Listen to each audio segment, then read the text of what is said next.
兄弟，你見過咁大嘅下沉式庭院未啊？足足都有半個籃球場大嘅哈！珠海香洲500萬獨棟別墅，你喜唔喜歡呢？好，跟住我嘅腳步入去室內睇下先。呢個相當於一個負一層巨大嘅採光井，一樓花園仲有200平方嘅哈。房餐廳670平方，地面3層，地下2層，而家負一層仲有一個5米嘅中空客廳。小區純別墅小區點少得了私家電梯呢？係嘛？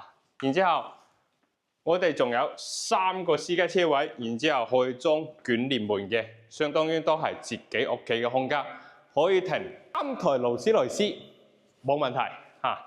我哋步行就可以到達中山公園，仲有體育公園㗎啦。感受下我哋呢啲空間靚唔靚？我哋而家再嚟到咧，就係我哋平時會客飲茶嘅地方哈。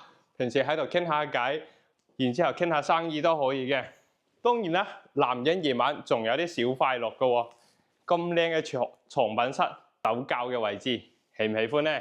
咁當然啦，有啲人中意運動㗎嘛。